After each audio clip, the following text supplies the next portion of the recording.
that's what we do. Set 'em up, knock 'em down, make that cherry glow. Whiskey and cigars, the gentleman's cologne. Cheers, y'all.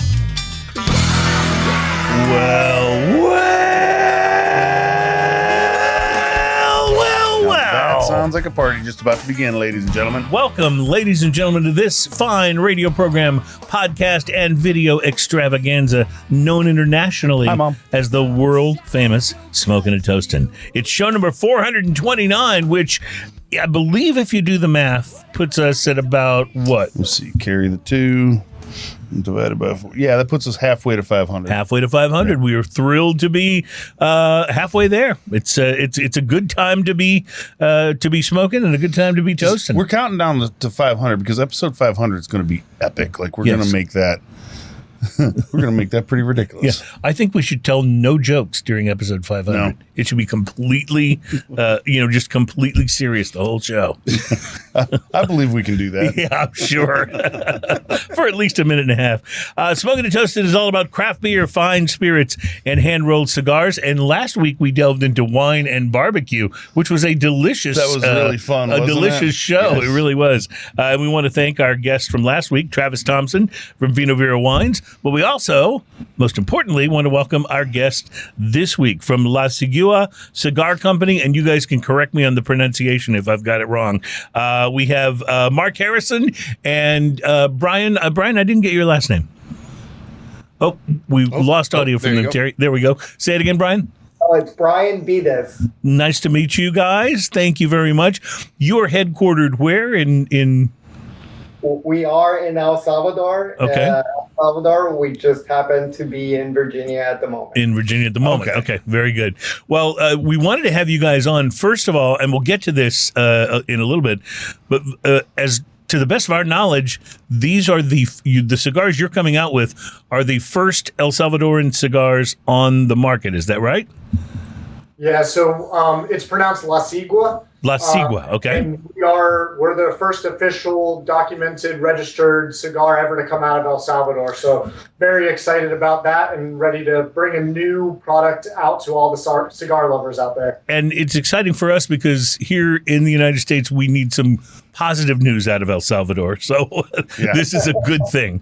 We're happy to be there for everybody. Yeah, it's a very, very good thing. Well, guys, we'll get to the cigars in a minute. You sent us some ahead of time because we can't smoke in the studio here. Ian and I have already smoked one of the light ones and one of the dark ones. And so we'll get to talking about that. And you guys feel free to light up if you can smoke where you are. So sounds good. So go for it. A little bit of business to tend to. We will be tasting some beers today. And I see you guys have some beers and spirits, so you'll have to taste yours since we can't send these through the Zoom. But we'll be tasting from Fonta, Flora Brewery. We've tasted a number of their IPAs and darker beers. Today we'll be trying something called DaffoPilz Flats. It's a Linville-Gorge inspired Pilsner. I'm not sure. Don't know what a bunch of that means. Actually. I'm not sure what inspiration you take from Linville-Gorge to inspire a Pilsner, but they have done it at Fonta Flora, and based on the previous beers we've tasted from them, we have no reason to doubt. Right. So we'll just say that. From one of our favorite breweries in Austin, Texas, up the road from us about 2.5 hours, from Jester King Brewery. We'll be trying their Hazy IPA called Shasha, which has a...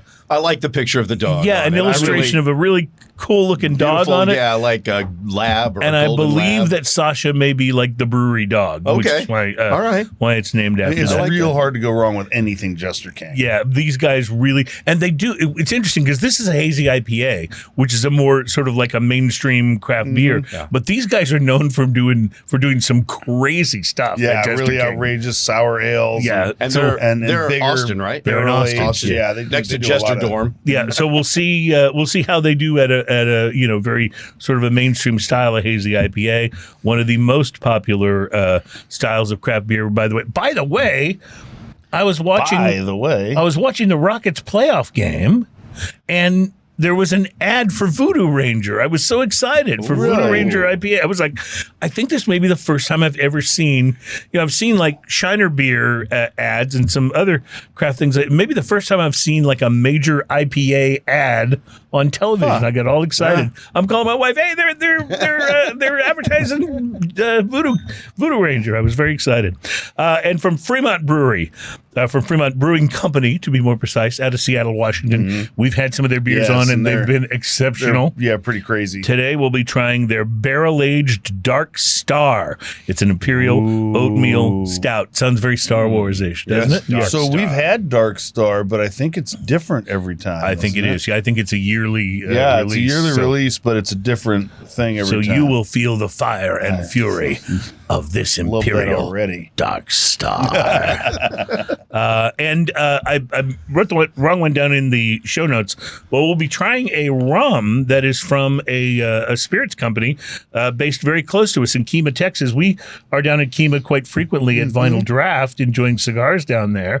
And this is a spirits company called Meticulous Spirits, and they have this from the David Skinner Distillery.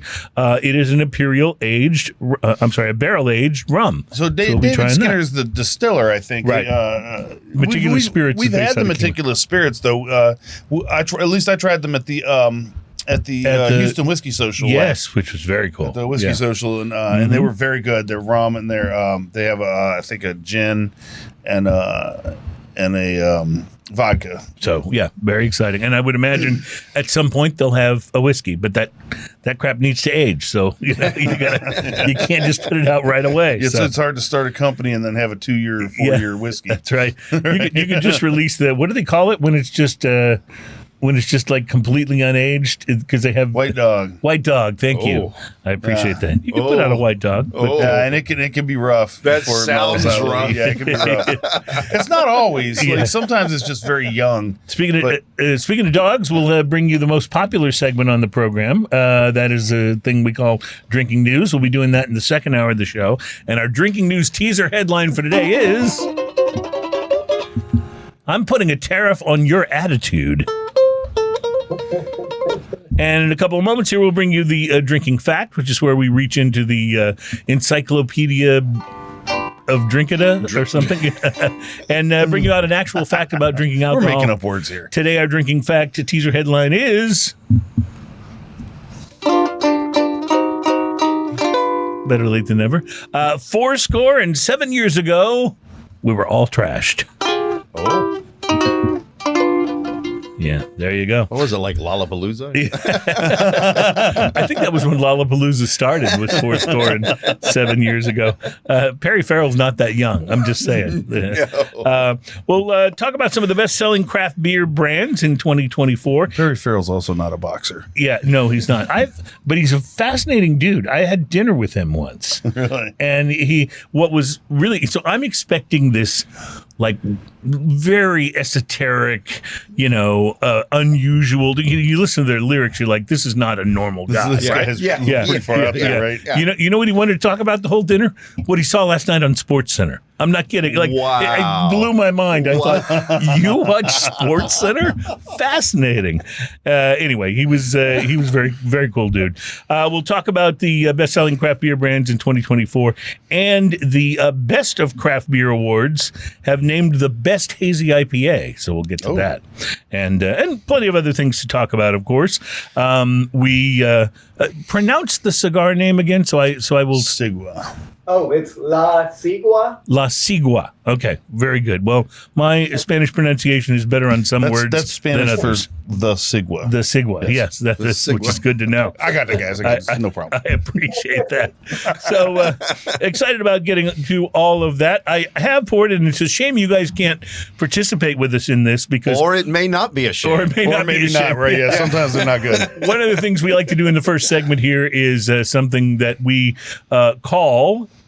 Boy, you guys are late on the pickup today. Well, sorry. Ian was late. Now Terry's late. Here we go. We call it Beverage of Mystery. The Beverage of Mystery. Does it count if I got confused by the nose on this thing? It totally counts. It totally counts. Do our guests get to hear the little things that we're putting in they here? Probably do. Or are I they think just they thinking they should probably get to these hear guys it. just stop and stare Can for you a hear while? the music?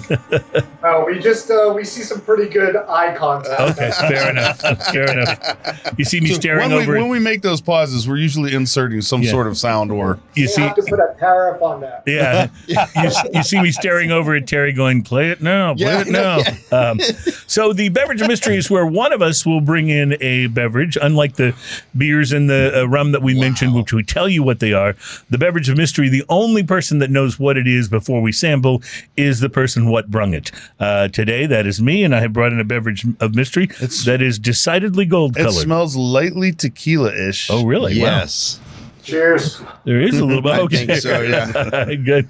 So, you're right. There is a little hint of agave on the nose there. Yeah, it's lightly tequila-ish. And something a Tequila little and sour, ginger maybe? ale and Yeah. It was funny you said a little sour because I was going to mention there's almost like a pickle note to it. Yeah. yeah. All right. Well, let's see what But we there's come up also with. Not kind like of a sour sweet- lemon. Or lime or something like that as well. Okay, a lot of that will go away when you take your first sip. Oh, Interesting. what in the world? You know, I don't know what it is, but it drinks okay. Yeah. Yeah. It's actually quite pleasant. Yeah. It's not sickly sweet. It's got a little bit of sweet. It finishes with There's very lime kind of zesty finish. There's some tartness in there. It's definitely not a seltzer. A lot of these wind up being seltzers, guys, but this one I is have not. a question for you, Cruz. I get Yes. more fruity than sweet. That's the thing. Is There's that no artificial. a beverage of mystery in your pocket, or are you just happy to be here? I am always happy to be here, especially when we have guests. But yes, this is a beverage of mystery can in my pocket. And If you can get it out. Apparently, I wore my tighter jeans today because we are trying, ladies and gentlemen, the beverage of mystery is a Whiter's Imperial grapefruit cider. Okay, incredibly interesting that it Yeah. tastes nothing like grapefruit. Now that you know it's grapefruit, do you get any grapefruit on the palate? Yeah, I mean, I can bend it a little bit to grapefruit. I still stick with the lime on the finish. It says, bright and vivacious, this lofty Imperial is packed with notes of grapefruit that carry you out of this world. So It's I wouldn't say it's grapefruit, but it tastes pretty good. Yeah, it weirdly is. enough. it is kind of delicious, actually. I I'm was a little very curious. uncomfortable with saying that it tastes good, to be honest with you, because I usually don't like these kind of things. I was very curious about it because I've had cider of all different flavors. I've never had a grapefruit cider before. No.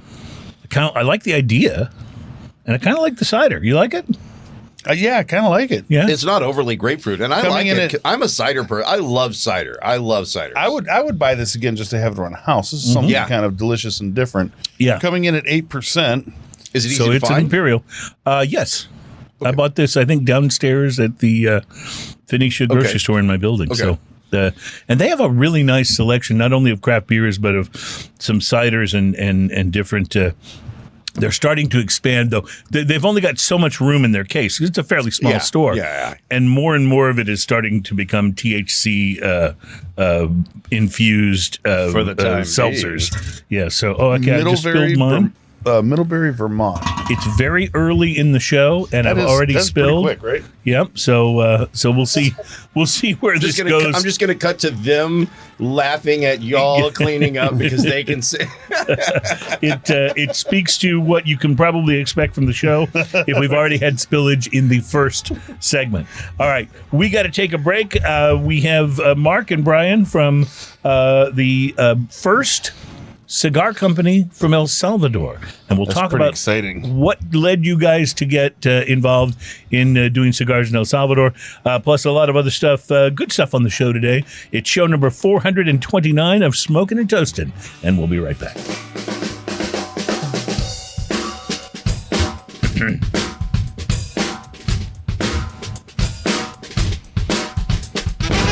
Welcome back to Smoking and Toasting. Our program is all about craft beer, fine spirits, and hand-rolled cigars. My name is Cruz. My co-host is Ian Barry.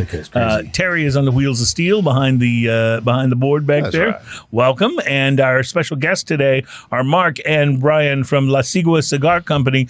Now, these guys have put together the first line of cigars that's going to come out of El Salvador. And so my first question for you guys is, what drew you to El Salvador as a place to make and blend cigars. You want me to start? Sure. Yeah, no. So my grandfather used to trade tobacco, and he died at an early age. I think it was like 33 years old. My father never met him, but that was always in back of my mind. My parents and are from El Salvador, so I spent some time a lot out there. And as growing up, I started traveling more, going out there. And every time I went, my coworkers, because I work in the Wall Street world, they always ask me for a cigar. And they always ask me, bring me back a cigar. And I'm like, El Salvador doesn't have cigars. I mean, Wow. They have great coffee. They're great. Right. We have very volcanic soil. A lot of So you would have thought it would be a cigar making region just because of the volcanic soil, right? Right. That's right. And just being next to Nicaragua and other countries, we thought there would be some kind of cigar out there. But there weren't any, so I kind of got tired of asking around if there were a good cigar. But just having that pride of being El Salvador and saying, you know what, there should be a cigar made out there, and I think the soil. There's good soil. Going back to the volcanic, there's a lot of volcanoes, more than other countries in that area. So we went ahead and tried it out. So how long has this been in your mind, and when did you start implementing this? Because I'm assuming that you had to go out there and grow tobacco, right?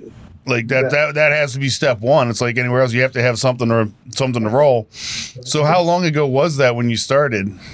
So it's been, I think since I was little, it's just been in my mind, but it really wasn't until I moved to Virginia, and me and my neighbor started like what you guys are doing, just having a drink and saying, hey, there's no cigar out there. And then, Mark is more of a business person that jumps into and says, let's do it.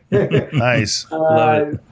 So we just, these are the effects of being under, when you're drinking. Yes. We talk about that a lot, the effects of when you're drinking. Yes. Yeah. Sometimes you come up with a show like this. Sometimes you form a cigar company in a country that's never had one before. So. I'm a little fascinated. Was there anyone in El Salvador growing tobacco already, or did you have to commission someone to do that? That's a little fascinating to me. Yeah, so there was going back to our story, we just said he's like, let's fly out there and let's figure this out. Mark had never gone to El Salvador, but talking good news about El Salvador, since I've been traveling out there, it's changed so much, for security reasons. It's I would have never said to Mark, hey, let's go out there, or I would have been a little bit more scared of taking him. But he... but a lot's changed, you're saying, making it much safer to travel there for Americans and things like that. Yes, exactly. Yeah. So anyways, we went out there, we traveled, we took a trip across the country, just different cities, trying to find out if there was already some cigar already grown. But we learned, and I have a little sample, we learned that these cigars are made out there. They're not grown, but they're made out there. Different purpose, not to smoke, just a very different purpose. We've learned that it's kind of a big exporter for the country. But it's not a premium cigar. That looks like one of your float down the river cigars, Ian. Ian loves to get in the inner tube, light the cigar, and not get out until he's done hours later. So that would definitely do it. Yeah. Not afraid to smoke a 4-hour cigar. Yeah, that's for sure. But you say that's not a premium cigar, so you guys obviously wanted to do something that was a higher. For religious purposes. Oh, okay. So we did find someone we were lucky enough to go and find some great partners that had some experience growing tobacco. And that's who we partner up with, change the seed they were growing. And from there, testing, found people with some experience on rolling. How many seasons did you have to get through to kind of arrive at, okay, now we have a cigar? So there was already some growth and some tobacco already made. They weren't, and it was good enough for premium cigars. Good. It just weren't doing the premium cigars, and that's where we kind of worked together, tested it out. Okay. Had premium cigars and brought them over. Different cigar aficionados try it. Sure. Yeah. It worked out. I think we still need a little bit of tuning, but I think we're right where we want to be, maybe. All right. We got to take a break, but before we do, I just wanted to say, you mentioned that Big Cigar was for religious purposes. What religion is that? Because I'm thinking of converting. All right. You can tell me during the break. We'll be right back. It's Smoking and Toasting.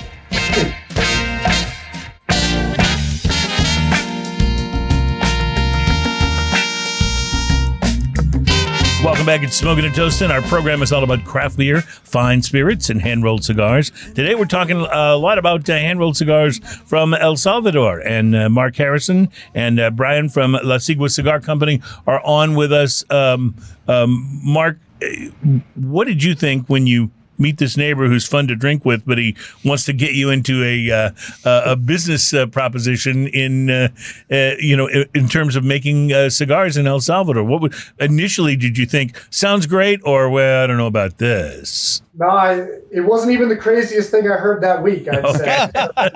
All right, good.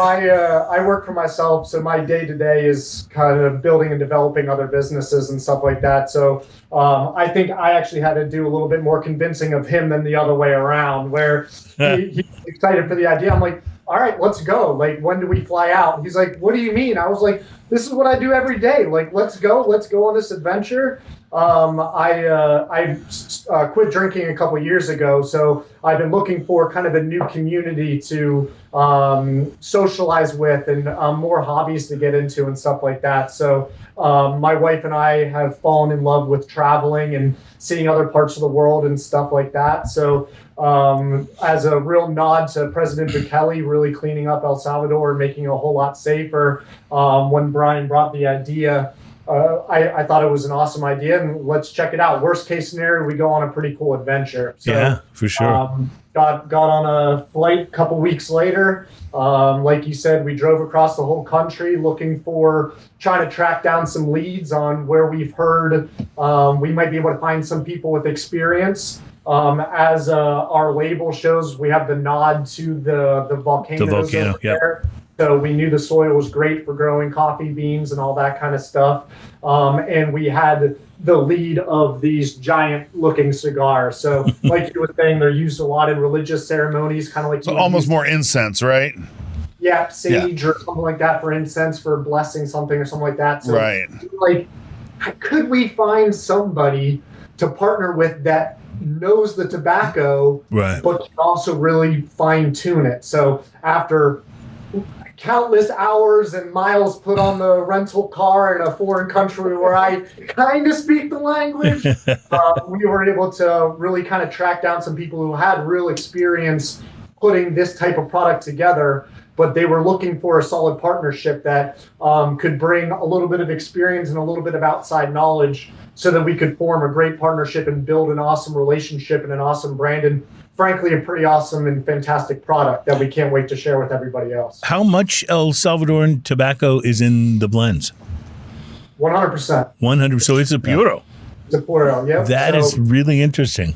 Because I would have guessed you would have blended at least to start, but going with all El Salvadoran tobacco, that makes this even more fascinating to me. We've done our best to really focus on El Salvador in entirety. So the artwork for the band, the artwork for our boxes, there's a couple extra regulations that go over there, so we have to do some extra boxes that we can show you. Mm-hmm. That there's a story behind each part of the logo that you have on the band as well. Yep, his So- daughter helped us put it together, which was pretty awesome. But it all got inspired from the culture of El Salvador, and we wanted to make something that really pops. So, for those listening, because this is just mostly on radio, when you look at the band, it's a beautiful, almost a red sunset with a volcano in the background. There's a palm tree on one side. There's a woman in the water with a white dress, and she's facing the volcano. She's facing away from the camera, so to speak. And then there's a man up front. I believe he's got a scythe, and he's harvesting crops is what it looks like is happening there. He's working. I think was one of those, the machete. Yeah. But I know Cruz, mentioning the name La Sigua. Mm-hmm. I'll try to say what it is. That way. Well, yeah, because I was going to ask you, it's based on like a legendary figure. Is that correct? Yeah. So hopefully you won't forget the name because it's going to be on your nightmares now. But well, it's really there's a legend called La Ciguanaba in El Salvador. La Ciguanala. Yeah, which is a lady that basically is in the river. She looks really good, and the guy working gets lured by her, and like a siren almost. It's basically their version of a siren. Right. Yeah, Interesting. exactly. Or if you watch Oh Brother, Where Art Thou? A siren. That's that's a great movie. By the way, I just have to stop because you mentioned a Coen Brothers movie. Big news in the United States this week. Actor Jeff Bridges, who is, by the way, a national treasure, Yes. has announced he really would love to play the dude again in a sequel to one of the greatest movies of all time. And I just, as someone who absolutely loves The Big Lebowski, I just have to celebrate that and pass that news along to anybody that hasn't heard it because that would rock. I may not have warned you guys, but we go on tangents from time to time. Yes, and we apologize for that for like a few minutes, and then we go back on the to tangent. La Sigua. Yeah, because I'm kind of scared. He was talking about the lady in the lake, and now all I can think of is La Llorona. Is that the same thing, or Yeah, is not this exactly. a less scary lady in the lake? Not exactly. Yeah, I guess it's supposed to lure the guys mostly. Right. The cigar is going to lure you in your dreams. I love I love it. love And then it. you have the guy up front with the scythe. And he's I don't think we'll go that far. But Yeah. yeah. You could make an interesting movie. Yeah. So I'm telling you, it sounds like La Llorona, the movie. yeah. Well, so this is fascinating to me because I don't think I realized until we started the show here that all of the tobacco was from El Salvador. So that means that you've got tobacco farmers growing not only the filler but the binder and the wrapper leaf as well, and you've got two different blends that are coming out. So how much tobacco, like that's a lot of tobacco if you think about it, because you're not sourcing it from anywhere else. Was this a difficult thing to gear up and get rolling? Yeah, it was a difficult, and we haven't, I can't say we have large quantities. Well, I mean, we wanted first to grow it, see how it tasted, see if the land and the soil was actually good enough, which we kind of knew, but we weren't going to go full blown on this Until you actually try it. Yeah. Did you have just for fun? Did you guys have because I know you were blending and tasting these, right? Did you have any disasters? Well, we have had. I mean, Or were they all at least pretty good? Yeah, no, I mean, we've had maybe like being too tight. Right. Rolling, Well, and that was going to be one of my next questions too, is that are there people in El Salvador who are experienced at actually doing the physical rolling and blending, or did you have to bring in people from other countries to take those jobs? Well, our trip, we did find, we did find very, very, very few, and I think we just got lucky finding, people that were experienced in that aspect. We didn't have to go out of the country. Basically, we found someone, and that's who we've been continuing to work with is those people. So I think it's just been luck. Yeah, I think the La Sigua God shined on us a little bit, and we were able to track down somebody who was interested in bringing a product to the country and bringing it out. But frankly, the registration, certification, all that stuff is very laborious as well as costly. So being able to partner with somebody who had some experience doing right, to push it forward. So our master roller, he's fantastic. He was studying for years and years under a Dominican or a Nicaraguan roller. So he was studying for years, so was very lucky and fortunate to run into him. And then he's been able to have people who have worked on these types of cigars come in and be able to fine tune everything. So right. So it's you have some basics, but let's tune in. I love your commitment to keep everything El Salvador. This is it's really very cool. That was the uniqueness of it. Sure. Right, because if you were sourcing all your tobacco from other countries and just rolling it in El Salvador, it wouldn't have nearly the interest factor as if somebody at a cigar store can say to a customer, "This is a 100% El Salvadoran cigar with El Salvadoran tobacco." I can't wait to see as you put out more and more cigars what the actual profile of the El Salvadoran cigar becomes, right? Because I know, like when we think of Honduran or Nicaraguan or Dominican cigars, each of those places has their profile, and then a lot of times they're blended together to create new and interesting things. Right. When I think of Honduran cigars, I think of maybe a little more earthy. When I think of Nicaraguan, a little more peppery. And Dominican, generally speaking, these are obviously general things. But Dominican, you think a little more of the milder, toastier, butterier sort of flavors. So it'll be interesting to see what the El Salvadoran and the Cuban profile. Cigars have that massive like earth and nuttiness to them. So it's just super interesting to see what's going to happen here. Like this is kind of an unknown, right? It's the unknown, yeah. And then I mean, and I guess. We miss you. We lost him. Terry will work on getting those back. While he does that, we will go ahead and sample our first beer, which is this Pilsner. I think you've already been sampling. I've been working on this. DaffoPilz Flats is the name of the beer. There's the can, and you can see it in the in the B-roll. But this is from Fonta, Flora. We've tried, I think, IPAs and bigger beers from these guys. This is the first, to my knowledge, Pilsner we've tried from them. What do you think? It's interesting. This this is it's not something I'd reach for. Yeah, it's got a sort of an interesting, unusual flavor. They call it a Pilsner, but man, this is just about as IPA as any. Now, see, I don't really get IPA from it, but it's got a flavor in there that I don't normally associate with Pilsners. Almost like I want to say like ginger or something. It's like a floral note, yeah. Yeah, there is a floral. Well, Fonta, Flora, if you think about it, obviously a lot of their stuff is based around flowers and horticulture, but this is interesting. I think I agree with you. I don't know that I would reach for this. What do you think, Terry? I mean, I think it's pretty decent. I enjoy the interesting flavors that it presents. It almost tastes like, get this, it almost tastes like dandelion. Well, that would make some sense. Yeah.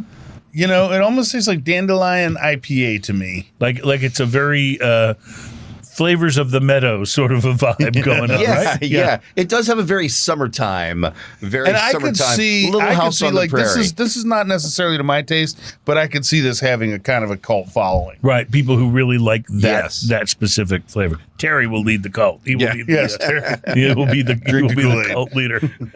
Drink the Kool-Aid, or in this case, the DaffoPilz Flats. I don't know. It says here on the can, it's a Linville-Gorge inspired Pilsner beer. I'm guessing that's a specific place, Linville-Gorge. Maybe there's lots of daffodils that grow there. Yeah. And maybe they have taken some of the I don't know, juices of the daffodil and put them in the beer. I don't know. But there's definitely a different flavor here. A polleny flavor. That's a good way to say it. Yeah. You know, actually, it really almost has a polleny flavor. I have never. It tastes like the bee's knees. Yeah. I have never had a Pilsner that had this flavor profile. No. This is definitely something different. Yeah, so if you're looking for something different, try this out. Fonta Flora is a very respectable. They're from Morganton, Connecticut. They're a very respectable brewery. Everything that they make that we've tried has been exceptional. This one is just really different. Yeah, it's not my favorite. Yeah, I'm with you on that. All right. Well, we will. I think well, you know what we need to do? Yeah. We need to do the drinking fact. Well, let's do that because we have just enough time, yes, I think we do. To squeeze it in here. So why don't we go ahead, Terry, if you wouldn't mind. Now it's time for another smoking and toasting drinking fact. I just love that fanfare. I know I say that every time, but that just makes it for me. All right. If you think, the drinking fact for today, if you think today's Americans are bigger drunks than back in the day, you should check this out. In 1790, according to federal government data, the average American over the age of 15 consumed the following over a year. Now, bear in mind, this is average. Some people don't drink at all, so that drags this average down, right? The average American, 1790, consumed the following, if they were 15 or older, over a year. 34 gallons of beer and cider. Wow. 5 gallons of whiskey or other distilled spirits. Wow. And 1 gallon of wine. Wow. The average American over the age of 15 in 1790. Wow. What a country. By the way, just for contrast, in 2020, the average American drank over the course of the year of 15 or older about 26.1 gallons of beer and cider. That's as compared to 34 back in 1790. About 2.3 gallons of spirits. That's as compared to 5 gallons back in 1790. And 3.09 gallons of wine. That's compared to 1 gallon. So the only one that's gone up has been wine. Wow. Yeah, spirits and beer actually less so than back in 1790. So you can definitively say that over the last 200 and some odd years, wine drinking has gone up. Wine drinking has gone up, yes. But if you think about them drinking all the spirits and beer back in the day, it's like, well, if they had no cure for lice and they used to scratch their head with sticks underneath those powder wigs and stuff, you can see why consuming a little alcohol might be helpful. They said the water was bad. That's what I'm to have read in I history. think we should say that again. We're going to take a break and be right back. We'll have our guys back from La Sigua Cigar Company as well. It's Smoking and Toasting.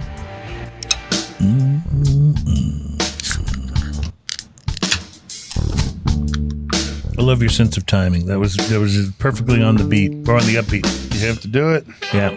Welcome back. It's Smoking and Toasting. Our show is all about craft beer, fine spirits, and hand-rolled cigars. It's show number 429, where we sample and talk about cigars from El Salvador, and specifically from the first cigar company in El Salvador, and it's La Sigua Cigar Company. Mark and Brian are back with us. Mark and Brian, apparently someone did not pay the Zoom bill here at Smoking and Toasting, so we apologize for the interruption, but it is... We're at least consistent because we say this often on the show. At Smoking and Toasting, we spare every expense to bring you a top quality show. So an experience, yes. Instead of we spare no expense, we spare every expense. So even our sound effects, Ian actually opens a can of beer. We sacrifice a beer every single time. Yeah, it's something we for the sacrifice. For the sound of opening a beer, yes. It's something we feel is important. Guys, I wanted to ask you, you mentioned when we were talking in one of the last segments that you're actually still even working on the blend, still kind of refining and sampling. Do you have a target that these cigars will hit the market? Do you are you just saying we'll sell them when it's time, or do you have a date you're kind of looking for? That's a great question. So our focus is on bringing a premium product to our premium customers. So we really don't want to launch it until everything's ready, but we do feel like we have 2 or 3 blends that are ready for market. So with all the new tariffs that have come around, changing up pricing and stuff like that, as well as us completing our import and export documents and stuff like that, we were planning on trying to be on the shelves in the U.S. by the 4th of July. I think with some of the new things being up in the air, we might be a little off of that target. It just kind of depends on how quickly we can get things turned around. But just like Brian had mentioned before, didn't feel like we had any real disasters whenever we were coming up with the products. But as we've been trying to work with different lengths and gauge sizes, we felt like we would see a plug here or there depending on our premium or our master rollers experience with that side. So we really wanted to make sure that everything was ironed out before we brought everything to market. Yeah, and getting sizes ironed out has a lot to do with how the cigar flavors come through, how much of the binder and filler and right, because you're looking the wrapper. You're looking to blend a particular line in different sizes and have those sizes be consistent in a flavor profile. And there's more tobacco in one than there is in the other. It's mad. There's more of a wrapper to filler ratio to one than the other. So yeah, it's sort of strange alchemy, I think, you know. Strange alien voodoo. So it's already in the market in El Salvador. Oh, it is. Okay, so you can buy these in El Salvador now. So so you have how many sticks in the market in El Salvador right now? I think we're in 6 locations. How many products do you have on the shelf right now? 3. Well, 3. Yeah, we have 3. Okay. Yeah. So you sent us 2 different cigars. You sent one for each of us of 2 different cigars. We had the dark Toro and the light Toro.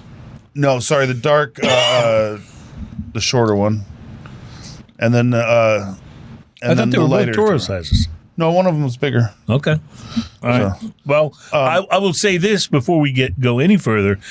Your rollers are doing an excellent job because both of these cigars burned beautifully. Yes. And that's, to be completely honest with you, whenever I try like something new, the first thing I expect is that I might have to, babysit the cigar a little bit with the lighter. Even the cigar I talked about last week, which was an Avo.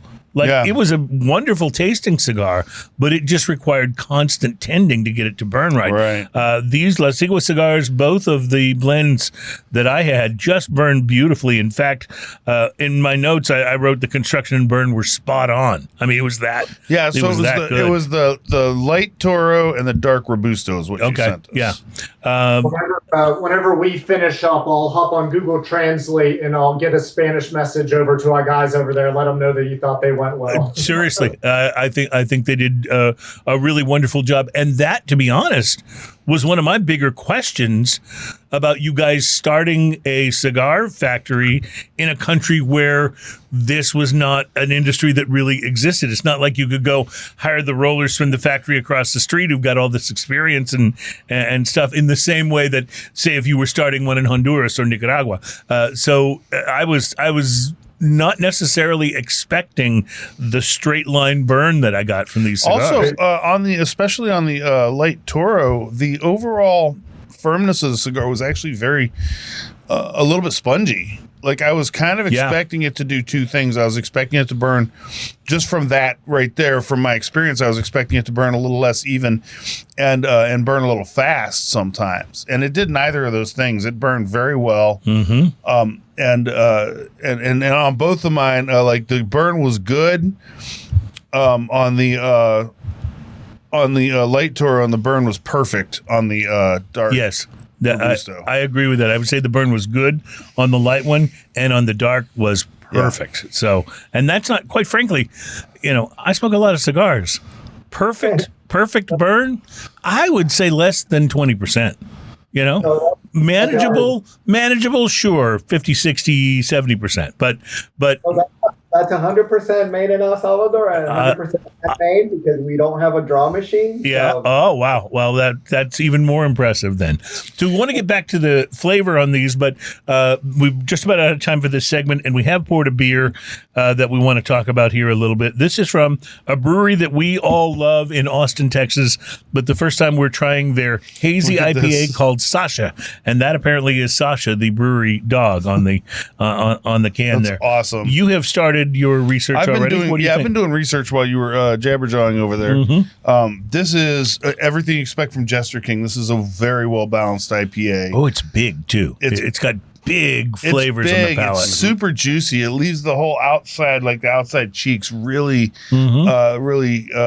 salivating and making you want that next sip real quick. The Doritos effect. Hazy IPA with hand-selected Citrus, Simcoe, Mosaic, and Eldorado T90. Nectaron, Cryo, and Matika Hop Keef. There's a lot of hops in there. Brewed in honor of our beloved hops. goat protector, Sasha. I love it. Who's a good girl, it says. Brewed and canned by Jester King Brewery, Austin, Texas. They nailed it on this. This is delicious. These guys really know what they're doing. Terry, you like this one? It is. It's really good. I do. I like it. I love it.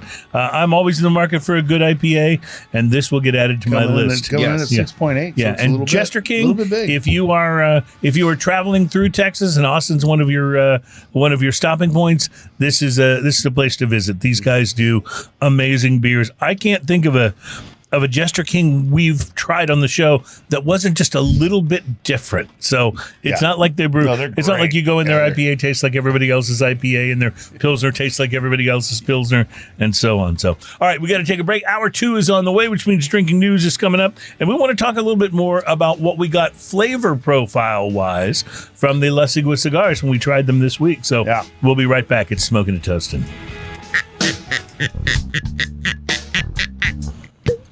Oh, nice. That was a good sound. That was Did you like that? Some sound effects are better than others. That was a really good one. That was a good one. Yeah. And welcome back. It's Smoking and Toasting. Our program is all about craft beer, fine spirits, and hand-rolled cigars. We're tasting a rum today here in the studio, but I noticed you guys have a rum sitting on your table there in your smoking lounge. What rum are you guys tasting? So the reason we have the first cigar made in El Salvador. Right. This is the first rum made in El Salvador as well. It's called Cihuatan. Cihuatan? Yeah, so they've actually, we met with them, and they're supporting our brand. We might do a future partnership. So that's cool. It's really, really easy to pair a cigar with rum. Yes. Like they just do so well together. We've talked about that on the show before. Whiskey and cigars, you can get some amazing pairings, but not everything pairs perfectly. Tequila, same thing. You can get some amazing pairings. Not everything pairs perfectly. Rum is almost guaranteed to pair with a cigar. If it's a good rum, it's almost guaranteed to pair with a cigar. Pretty good rum. So and this one is an El Salvadoran rum, you said, right? El Salvador, yep. It's I don't know if El Salvador produces sugarcane. Right. So, from the sugarcane owner, they started producing rum. That's a natural evolution there, right? Yeah, absolutely. Have sugar, will rum. And it's Cihuatan? Cihuatan, yeah. Cihuatan, or as we say in Texas, Chihuatuan.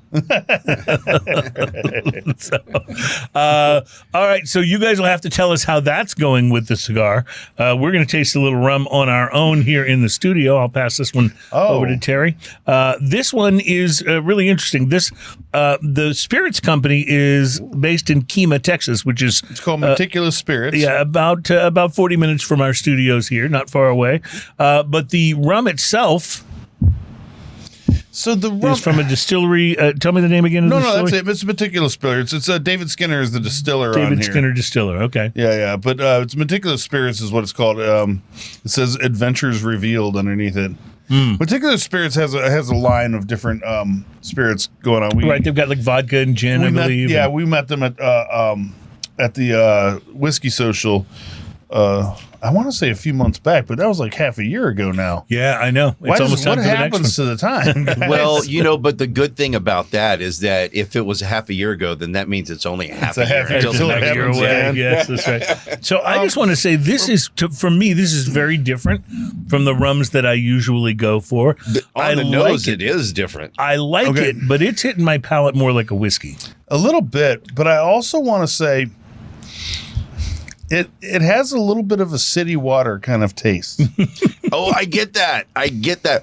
But to me, it had like almost an agave tequila nose, and then more of the whiskey and city water taste. I don't know that that's bad, but it's interesting. I don't know that I've ever tasted that in a rum. What I get from it is a bit of that rubbery funk that you'd usually get from like a Jamaican, but without the sort of maple and caramel back notes that you usually get in some of those. Instead, it's almost like if you found those notes in a whiskey. So like the funk happens right at the beginning of the palate, and then it immediately goes into chocolate, and then turns into water, like mineral water. Yeah, mineral water, almost minerally city water. Mm-hmm. And I am saying city water. It's a very specific taste. It's kind of interesting. Like it's the mineral out of the tap that it picked up in the. Yeah, I do wonder what city water tastes like. I do wonder. Like it's not hose water. No, hose water is very different. Yeah, that is a different. Thing. That might be insulting. That's the best water in the house. There is some rubberiness to this, though, so I get it. Hose water is like the greatest if it's above 98 degrees. Yeah, then hose water is the best. So from childhood dreaming in a backyard treehouse to the world-renowned chef, author, professor, vintner, and distiller he is today, David Skinner has personified the life of a Renaissance man. At an early age, he coined his life motto: "Some choose to look for an adventure of a lifetime. I choose to live a lifetime of adventure." Oh. Well, how very Richard Branson of you. So I just want to say. We made this big deal. I don't know what this guy looks like, but he's standing like this. Yeah. That's right. And he's got a little cape sort of thing flying behind him. We made a big deal before this segment that rum almost always pairs with cigars. I would say that this one may not pair with every cigar. This one may be a little not bit, with every cigar. It may pair with some. I keep drinking it though. Yeah. Oh no, as I keep drinking it, I enjoyed the water from the hose as a kid. Now tell me, guys, about the Chihuahuan. How is that pairing with the cigar? You know what? It was a surprise to me because when we were, testing our cigars, I actually brought in, said, wouldn't it be special to have the first cigar from El Salvador and something from El Salvador, a rum from El Salvador as well. And I just got really great feedback, and it just paired perfectly. And we're like, this is awesome. I love that. So, I took the tour my last trip with them, and it was just interesting to know more about Cihuatan. So I guess you would have to try it. I mean, I want to try what you're drinking, but I wish we could find a way, sort of, once they invent that sort of like transporter like on Star Trek, where we can send you a bottle, you can send us a bottle, then these will get even more fun. Yeah. But no, I would say about our rum, I'm enjoying this, but the reality is when I go for a rum, this is not the profile I'm usually looking for. I'm looking for more of that caramel, maple, sort of deep, you think of something like a Macambo rum is a huge example of what I really love in rum. And when I go for something more funky, I like something like, the Plantaray special, like the Fiji Island or the Jamaican. Yes. Something that has a little bit of that funk, but also has it backed with more of a traditional rum taste. This is good, but it's just very different. I want to talk a little bit about the late Toro that I smoked. So this is a 6x54 Toro. It's and this is a La Sigua. Yes, and this is a El Salvador Puro. You may notice that it helps me pronounce it if I do this. If I say La Sigua, then I get it closer to correct in pronunciation. It may be. It works in any language. Works in any language. It even works with Pig Latin. Igarse. The appearance on this, it had a light brown wrapper with a slightly uneven surface, very few veins, oily, soft, and a little spongy to the touch. Classic tobacco barnyard smell. Sweet, creamy cappuccino. This is what I was getting on the nose. The pre-light draw, I used a V-cut. It had a medium draw to it. It had sweet, creamy, and nutty and earthy flavors. The initial light on this, I got a very classic tobacco kind of note. Earth, sweet cappuccino. The retrohale was gentle nuttiness and sweet oak. The first third of the cigar, sweet, nutty, and woody notes with a kiss of white pepper and just a touch of leather. Retrohale's gentle nuttiness and sweet oak. Flaky ash, good burn. Proposed pairing on this, like a lager or a blonde ale, I would say, with this one. And I grabbed a Yingling lager, actually. Oh, nice. And the liquor, Isle of Fiji rum is what I was guessing with that. Like kind of something, not like super heavy, but something that has a little interest, but not heavy enough to cover the cigar. Or Glenmorangie 10 Scotch, and that's what I actually went with. Nice. Something that has some delicateness to it because the cigar Because you're actually still waiting for me to bring you a bottle of the Isle of Fiji. The Glenmorangie 10 you already have. So the second third of this, the smoke that started a little on the lighter or thinner side gains some body here and a bit of autumn leaves note. Not only is it a good note in a cigar, but it's a great song. A little bit of autumn leaves note sneaks in here as well. The retrohale. just don't give me summer breeze. Is woody and sweet. Flaky ash, good burn. I haven't tended this burn at all. It's been great. The last third of this, I got a bit of spice that appeared here towards the end and adds a little interest to the overall experience. The retrohale is woody and sweet with a touch of spice. Flaky ash, good burn. There's my review on it. I wanted you guys to just kind of hear that as I would normally review a cigar, and this is what I got out of this. This was definitely on the mild side. This is solidly in the mild cigar. It's not bridging mild to medium, but solidly in the mild cigar realm. And I think would be a great introductory cigar for people. I didn't do a full review, but I did make some notes, and a lot of it is exactly what you came up with, Ian. The pre-light I thought was grassy with hay, a light barnyard, little bit of earth. The overall flavors, when the cigar was lit, I got a definite nuttiness, a hint of cinnamon, and there was a toasty vibe to it, which when I smoke a milder cigar, I'm always looking for the toast. And that's the flavor profile I like in milder cigars. And this definitely had that. It did get a little stronger for me at the halfway point. I thought it started out light, maybe went slightly towards light to medium by the midway point, but a nice flavor profile for a milder cigar. Draw on my lighter one was a little tight, but it was manageable.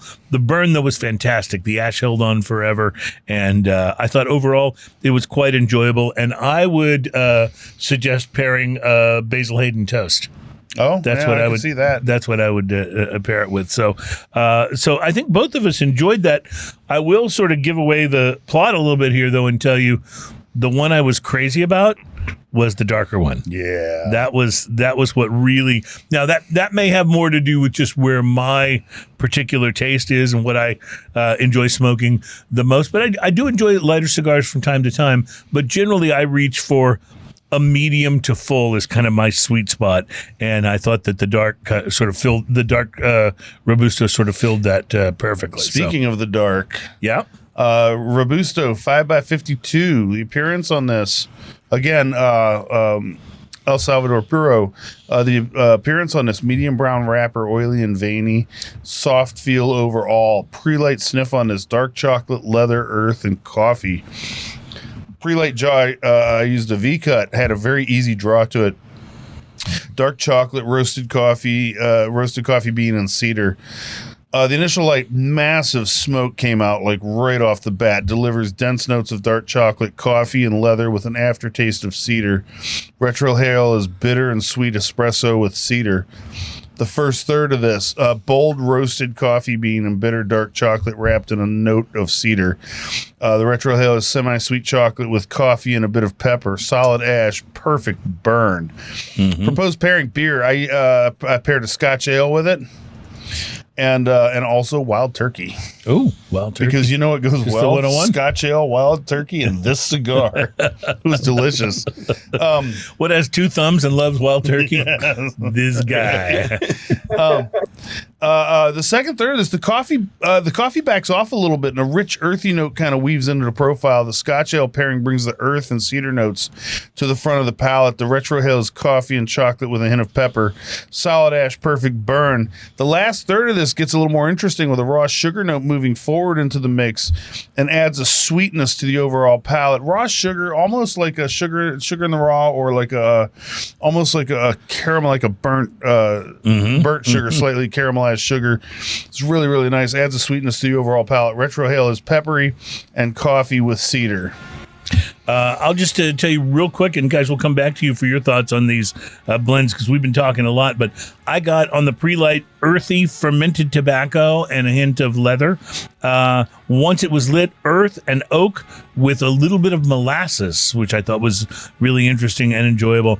The difference I wrote between this and Nicaraguan tobacco, not quite as much pepper in this mix as I usually get from Nicaraguan cigars, but I did pick up espresso and some cocoa as it neared the midpoint. I called it medium to full, and the construction and burn, as I mentioned earlier, spot on. A very, very enjoyable cigar. So we got to take a break. We'll come back. We'll talk about it more. Drinking news is still around the corner, and I may try some more of this rum. I'm kind of getting more interested in it. It's Smoking and Toasting. The more I drink, the more I like.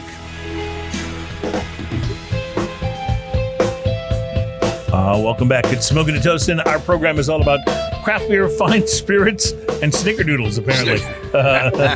So, yeah, my wife made those over the weekend, and she was like, do you want to take these to the office? And I was like, I'm likely to run a little bit late today, so I won't be the guy that was late.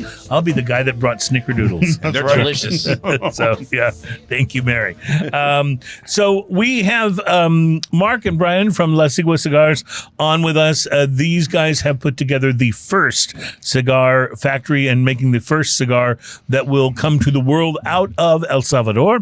And guys, tell us a little, first of all, Ian and I both kind of shared our thoughts on the flavor profiles and stuff of your cigars that we smoked.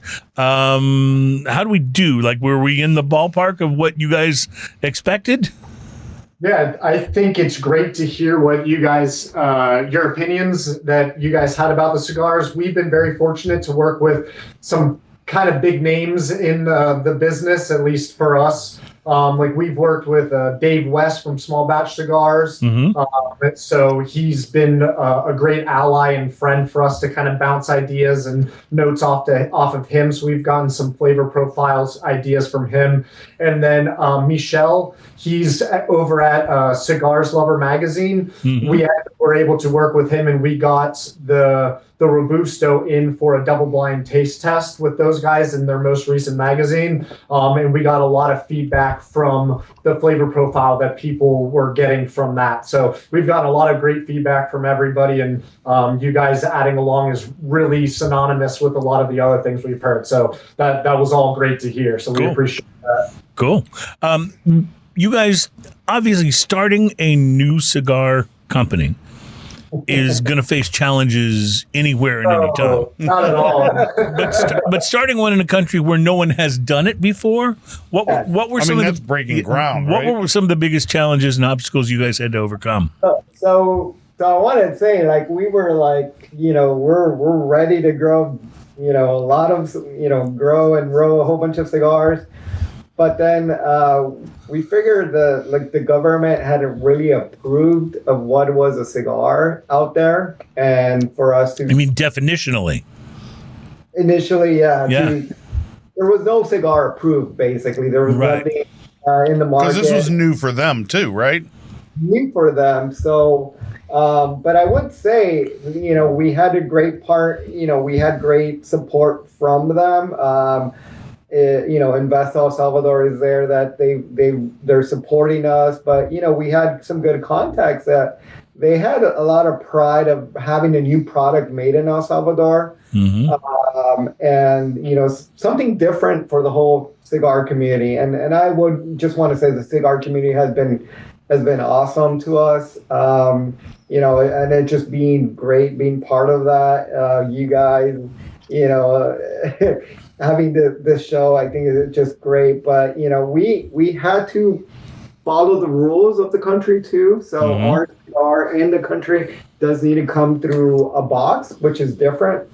I know in some countries it requires it, but we, you know, so our costs kind of increased a little bit, you know, not just starting everything fresh from scratch, but having it to put in a box. So Yeah, the additional packaging is always going to have an effect on the price.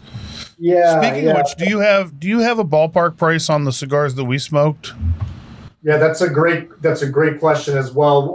We're waiting to see how some of this tariff stuff settles down, but we're looking in the like 16, 18 range, depending on like the size. Once they get into the U.S. What is kind of cool is with the U.S. recent relationship with El Salvador is the tariffs aren't hitting quite as hard as they are in some of these other countries. So at least for the time being, we're hoping to be able to bring a brand new experience and a very premium cigar at a slightly lower cost point without having to add on quite as big of a tariff dollar figure at some of these other countries. So how difficult is it to set up for a brand new cigar company to set up distribution like into the United States? Is obviously you probably will partner with a distribution company of some sort, I would guess.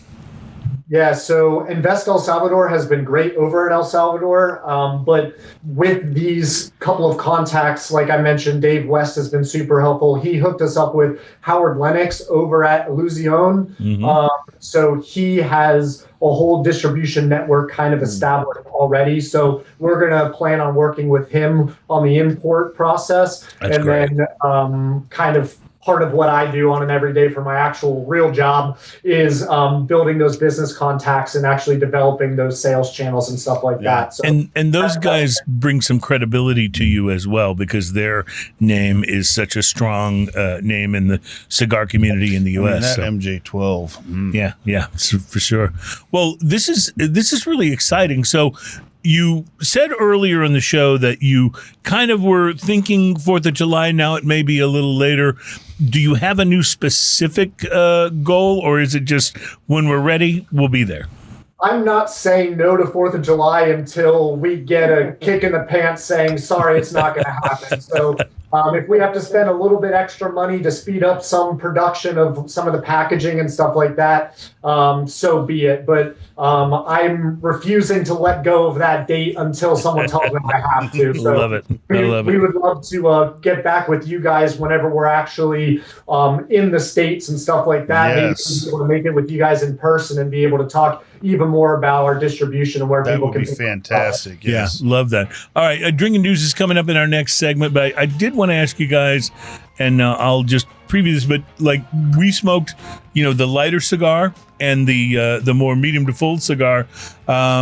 Any other thoughts, and we'll talk about this in the next segment, but any other thoughts about what other types of blends you might be considering and hoping to bring to the market? So the guys from La Sigua Cigar Company in El Salvador are with us, Mark and Brian, and we'll be back with drinking news and more from these guys next. It's Smoking and Toasting.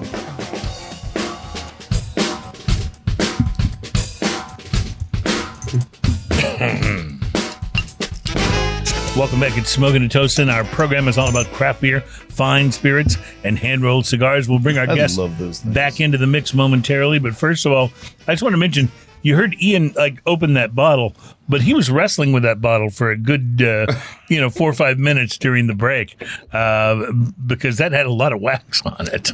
I had to almost chew the top off. Yeah, this is something I'm really looking forward to because Fremont has never let us down, and this is their barrel-aged Dark Star. It's an Imperial Oatmeal about Stout. this one, actually. I'm thinking this is going to go well. Well, we have a segment we like to do on the program here that, for some bizarre reason, has become the most popular part of Smoking and Toasting. It's where we bring you a story from the news that is sometimes, but not always, about drinking, but is always best enjoyed if you've been drinking.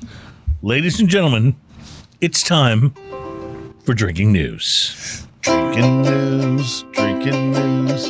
Now it's time for drinking news. Florida man with one arm said he had a gator for pet. When asked about his absent arm, he said, I had to take my gator to the vet. drinking news. Now it's time for drinking news. Cheers, y'all. And shout out to Brianna Andrus, wife of our producer, Adam and Sky, who is about to become a mom for the first time. So that's so exciting, right? Yeah, She's such a lovely congratulations. person. Yeah, she's absolutely wonderful. Used to back when Adam was here, when they lived here, he was running the board, and she was going to school. Adam would be in here running the board for the show. She'd be out in the office area, like doing homework and working on her college courses and stuff. And she would come in and sample some of the beverages with us. And we miss you, Bree. Come back and obviously after you have the baby, but yes, come back and work sample. on being brilliant. Yeah, come back and sample with us. All right. Before we get to our main story in drinking news today, a quick and bizarre report about a passenger traveling on Qatar Airlines last week. And by the way, a more correct pronunciation would probably be Qatar. And that's kind of fitting, actually, for this story.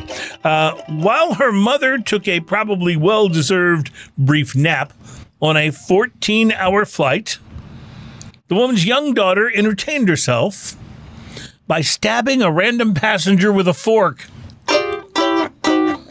The kid was apparently wandering around the plane, brandishing a metal fork, which, by the way, I thought you weren't even allowed to have on a plane, like some sort of demented Chucky doll, and actually stabbed one of the passengers with it. Nice.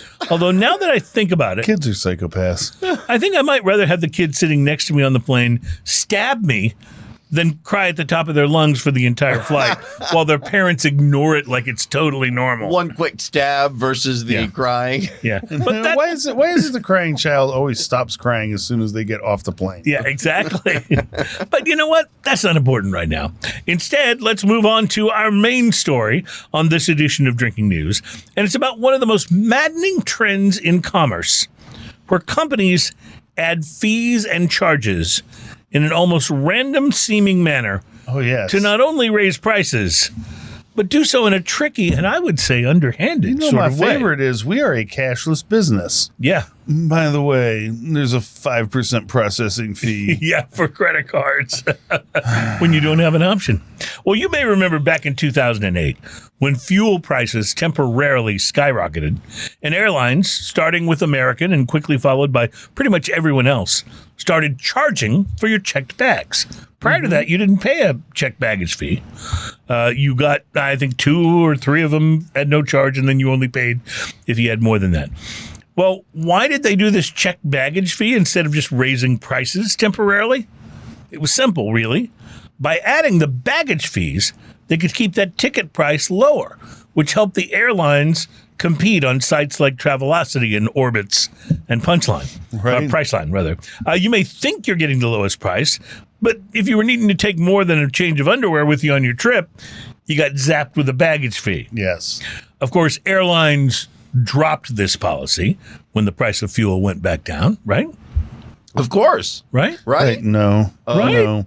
Oh. They did not. Of course they didn't. I don't fly a No, lot. they did not. And- Because remember, like somebody sat around a boardroom and said, "Okay, guys, the price of gas is down now, so we could make less money if we want to drop that fee." Exactly.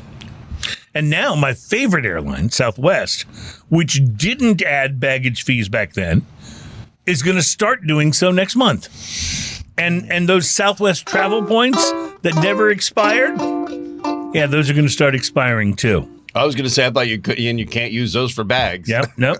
And don't get me started on concert tickets. Can someone please explain to me what a convenience fee is?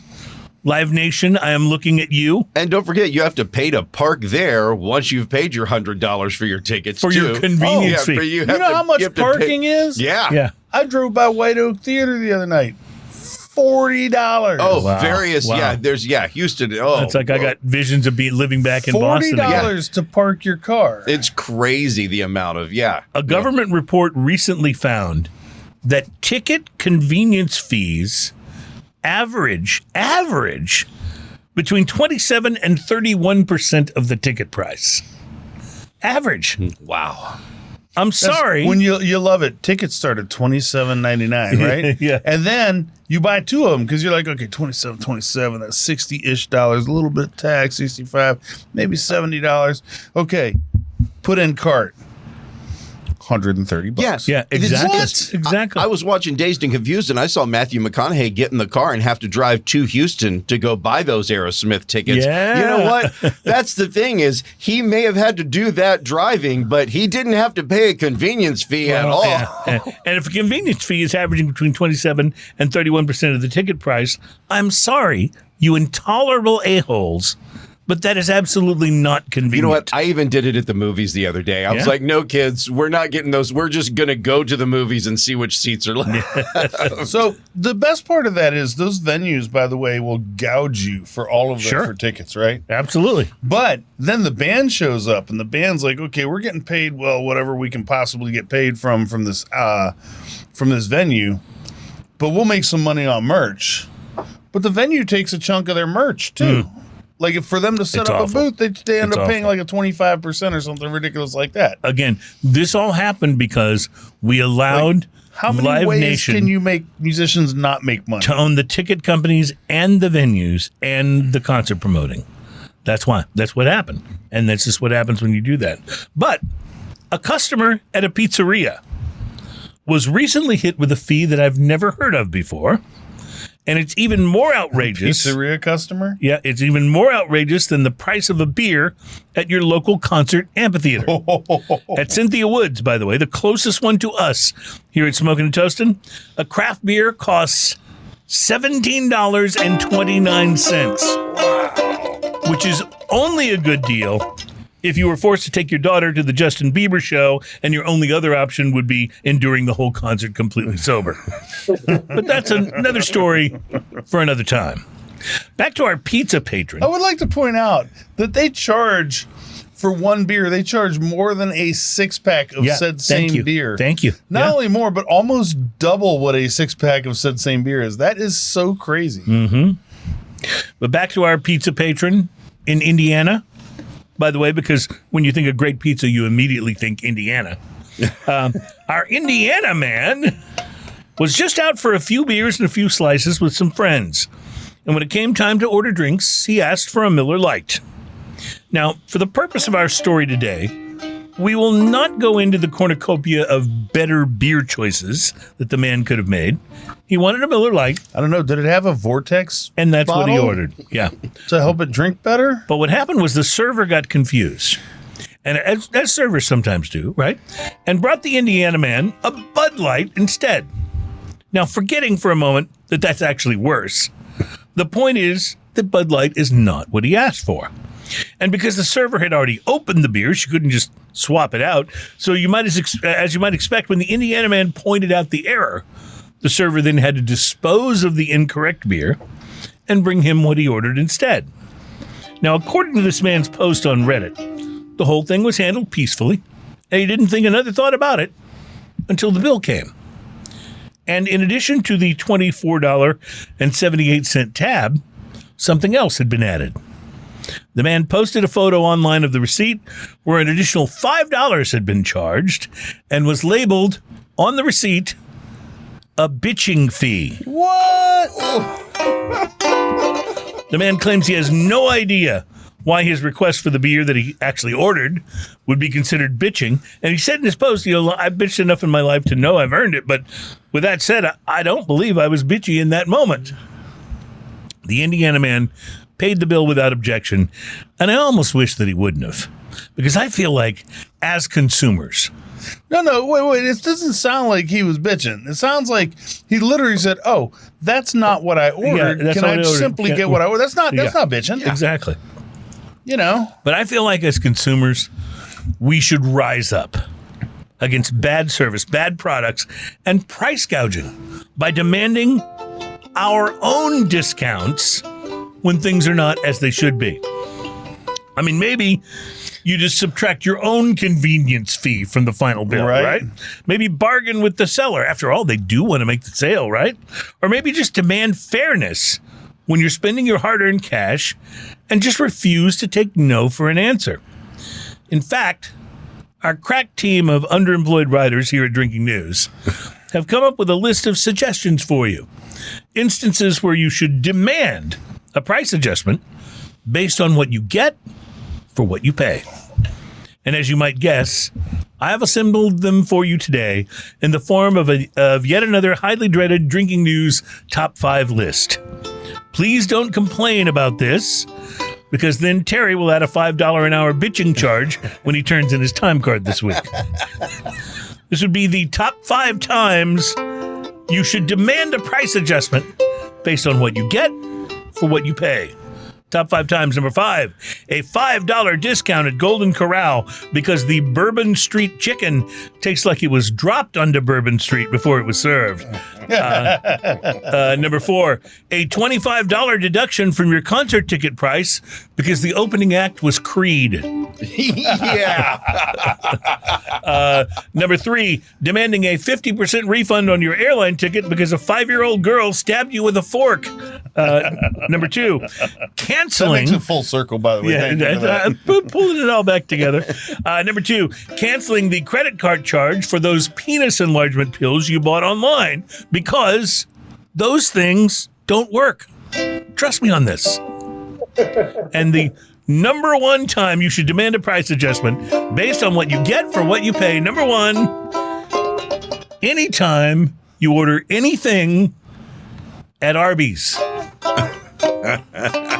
What was the line that Gerard Butler as Leonidas proclaims in the movie 300? Tonight, we dine in hell. And tomorrow I'm thinking Arby's. Reporting live from a 14-hour flight on Qatar Airlines where I've locked myself in the bathroom because some kid that looks like Megan from that horror movie is running around on the plane with a fork. My name is Cruz, and that, my friends, is your... Drinking news, drinking news. That's our time for drinking news. Cheers, y'all. Have you seen the Megan movie? Yes, I've seen the Megan you have? movie, I yeah. haven't Yeah, seen I've it. seen Is the it? Megan I haven't Yeah, watched it's the creepy. movie. It looks... It's creepy AI movie. I feel like I will Yeah. lose intelligence points just by watching it. Oh, I lost intelligent points definitely from watching the Chucky movies. It was when they because came that out. one was Megan was the one, wasn't the what? Hey, hold was- on a second. Chucky movie, all right? Let me just talk about this for a second. Who the hell's scared of a doll? Megan's a doll. I'm scared of I her. will tear the Megan's a head doll. off of a doll. I don't care. Yeah, but Yeah. Megan was scary doll. Now, that Yeah. being said, I've never been one that's like afraid of ghosts, as I've never been bitten by one. So Right. That's what, Yeah. That's Oh, we insane. need to get their audio in. Say that again, guys. I'm just gonna say that's insane, right? Yeah. I mean, come on. If you can't beat up a Chucky doll, Yeah. Well, Yeah, but Megan was different. Megan was a Isaac Asimov nightmare, basically, is what that is. It was, I mean, all of those movies all come from the iRobot, Isaac Asimov thing, but it's, what if the robot was great? And then all of a sudden, so it's it kind of gets like zapped by lightning. It's kind of like or, AI, but kind of more interesting. yeah, But- it's AI, but yeah, it's AI, but then when she shuts herself off, she can do whatever now. should I be concerned because ChatGPT recently said to me, "I know where you live"? Yeah. Is that a thing that I should be worried about? I'm just asking for a friend. Asking for a friend. Yeah, so the guys from La Sigua Cigar Company have been with us on the program today. Guys, we got to take a break. We're going to come back and wrap up, but just a couple more questions for you about your cigars, which we're very excited about making their way into our favorite cigar shops here in the United States. We will be right back at Smoking and Toasting.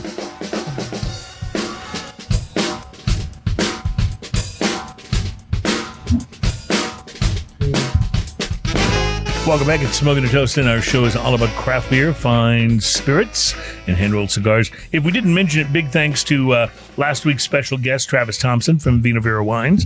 It was nice having him on the program, doing a little wine and barbecue. Also, shout out to Henderson and Kane for the barbecue. That Absolutely. barbecue was That's great outrageously stuff. good. Very good. So we have also got special guests on the show today. They're from La Sigua Cigar Company, and they are in their cigar lounge here. And I have to admit, guys, we're watching you smoke cigars, going, "Oh man, I really, I know. really can't wait to finish the show and get out and have something to smoke."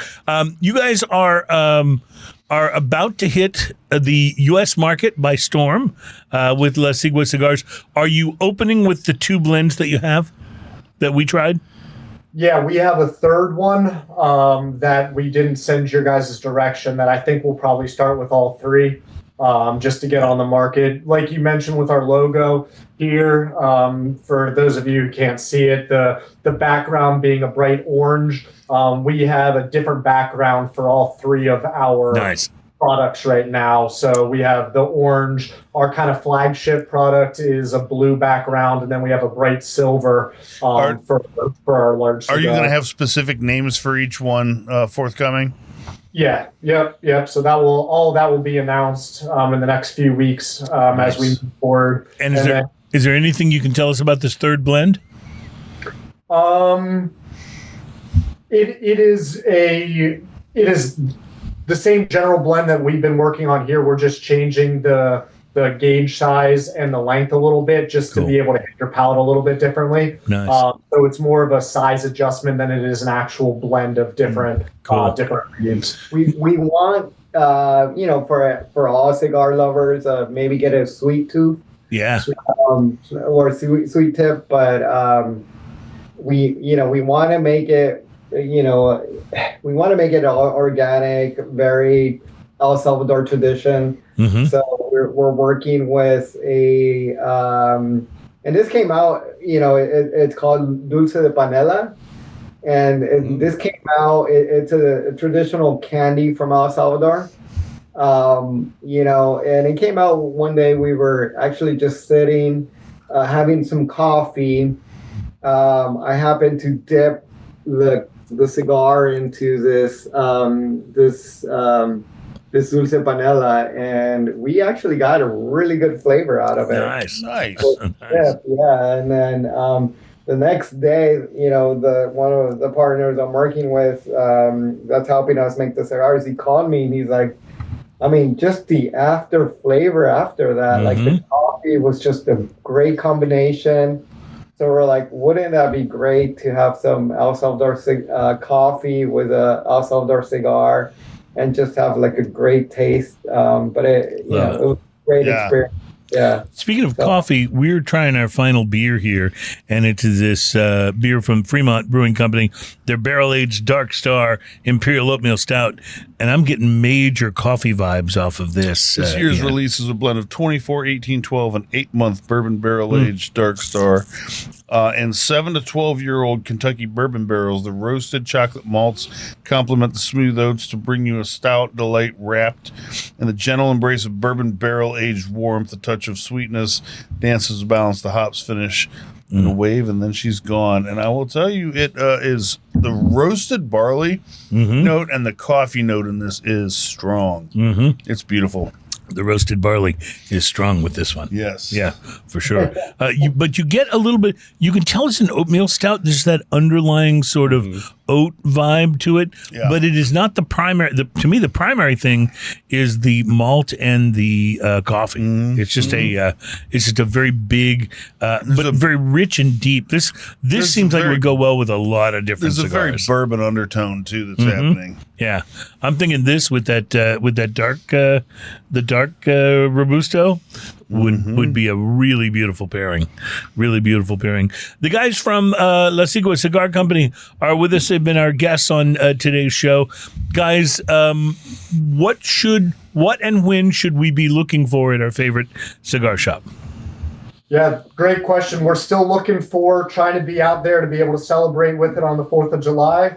We put a whole bunch of time and effort on our website, adding the folklore behind our right. You can read the whole story, which is very cool. The whole story and everything like that. So we're going to continue to put updates and everything like that on the website. So as we get closer and closer to actually being on the shelves where you can get a hold of them here in the States, we'll update everything on the website, and we'll do our best to meet up with you guys again as it gets closer to really kind of announce that big launch, and hopefully we can share some in person next time. The biggest problem I have with your cigars right now is that we already smoked them. I will admit that is Fix that for you. that is kind of a problem if you think about it. Yeah. So although I think we gave a couple to Terry, and he may not have smoked his yet. So Terry's gonna get the shakedown on the way. yeah, exactly. But by the time the show Hands is over, off. Give us your lunch money.